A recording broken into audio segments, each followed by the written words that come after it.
జగన్ చేసిన పాపాలే బుడమేరు వరదల రూపంలో జనాలకు శాపాలయ్యాయి. జగన్ విష ప్రచారానికి సమాధానంగా మంత్రి నిమ్మల రామానాయుడు అసలు నిజాలు వెల్లడించారు. ఫ్లడ్ కుషన్ ఏర్పాటు చేయకపోవడం వల్ల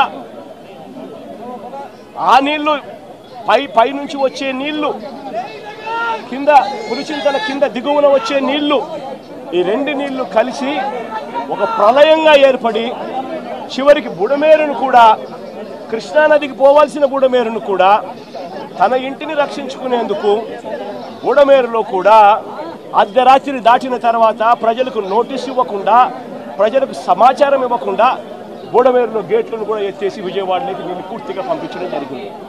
నేను అడుగుతా ఉన్నా, చంద్రబాబు నాయుడు చేసిన ఈ దుశ్చర్యకు, చంద్రబాబు నాయుడు చేసిన ఈ తప్పుడు పనికి ఏకంగా 60 మంది పైచిలకు చనిపోయినారు. ఇంకా ఎక్కువ మంది చనిపోయి ఉండొచ్చు. రిపోర్ట్లు వస్తూ ఉన్నాయి.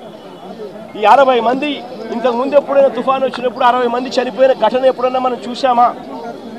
60 మంది ఏకంగా పైన మనుషులు చనిపోతే ఇది చంద్రబాబు నాయుడు చేసిన తప్పిదం కాదా?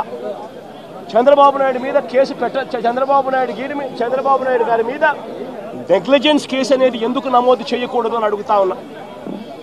చంద్రబాబు నాయుడు గారు అనే వ్యక్తి వల్ల 60 మంది చనిపోయిన తర్వాత పైన ఫ్లడ్ కుషన్ పెట్టకపోవడం వల్ల, రిలీఫ్ క్యాంపులు ఏర్పాటు చేయకపోవడం వల్ల ఏకంగా 60 మంది పైచిలుకు చనిపోయారు. కొన్ని లక్షల మంది ఈ రోజు అగసాట్లు పడతా ఉన్నారు.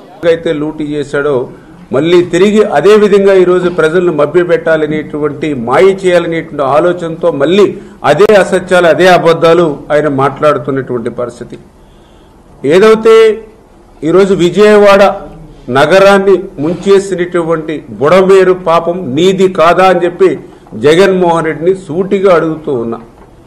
ఎందుకంటే ఏదైతే ఈ యొక్క బుడమేరుకు సంబంధించి ఆ రోజు మరి ప్రధానంగా వెలగలేరు దగ్గర నుంచి హెడ్ రెగ్యులేటర్ దగ్గర నుంచి మరి కృష్ణానదికి 11 కిలోమీటర్లు ఏదైతే ఉందో ఆ బుడమేరుని డైవర్షన్ ఛానల్గా ఆ రోజు కేవలం ఒక 5,000-6,000 క్యూసెక్కులకు మాత్రమే మార్గం ఉన్నటువంటి ఆ డైవర్షన్ ఛానల్ని ఇటువంటి ఫ్లాష్ ఫ్లడ్స్ వస్తాయనేటువంటి ఆలోచనతో పోలవరం రైట్ మెయిన్ కెనాల్ మరి నీరంతా కూడా ఈ డైవర్షన్ ఛానల్ ద్వారానే ఇప్పుడు పట్టిసీమ నీరు ఎట్లా పోతుందో ఆ మాదిరిగానే రేపు భవిష్యత్తులో పోలవరం రైట్ మెయిన్ కెనాల్ నీరు కూడా మరి ఈ డైవర్షన్ ఛానల్ ద్వారానే మరి కృష్ణానదికి పవిత్ర సంగమం ద్వారా చేరాలనే ఉద్దేశంతో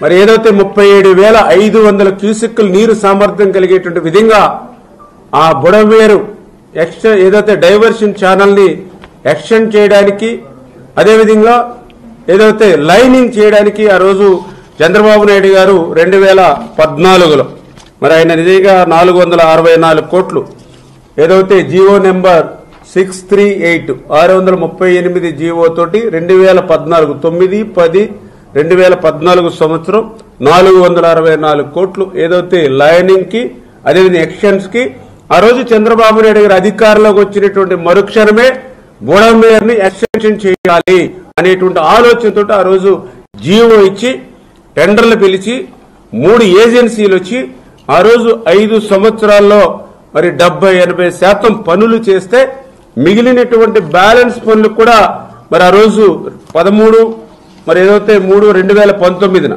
మరొక 255 కోట్ల రూపాయలు అంటే ఇంకా బ్యాలెన్స్ వర్క్స్ ఏవైతే ఉన్నాయో అవి కూడా చేయాలనే ఉద్దేశంతో మళ్ళీ మరి ఏదైతే ఆ రోజు 206 కోట్లకు మరి ఆ రోజు 2019లో బ్యాలెన్స్ వర్క్లు కూడా మరి జీవో ఇచ్చి టెండర్లు పిలిచి వర్క్ ఆర్డర్లు ఇచ్చాం. మరి నేను అడుగుతూ ఉన్నది జగన్మోహన్ రెడ్డి, మరి తర్వాత 2019లో నువ్వు అధికారంలోకి వచ్చిన తర్వాత మరి 5 సంవత్సరాలలో మరి కనీసం ఎందుకు ఒక్క ₹1 పని ఆ యొక్క డైవర్షన్ ఛానల్లో చేయలేదు? నీ 5 సంవత్సరాల పాలనలో ఒక్క తట్ట మట్టి ఆ బుడమేరులో ఎందుకు పని చేయలేదు? ఒక్క అరబస్తా సిమెంట్ ఎందుకు ఆ డైవర్షన్ ఛానల్లో చేయలేదు? అంటే 5 సంవత్సరాల్లో ఏదైతే ఆ బ్యాలెన్స్ పనులు నువ్వు కొత్తగా నిధులు తీసుకురావక్కర్లా, కొత్తగా శాంక్షన్లు ఇవ్వక్కర్లా.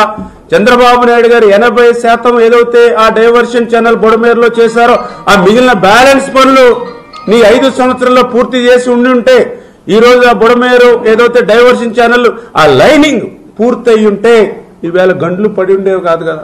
అక్కడ గండ్లు పడకుండా ఉంటే ఈరోజు విజయవాడ సిటీ మునిగి ఉండేది కాదు కదా.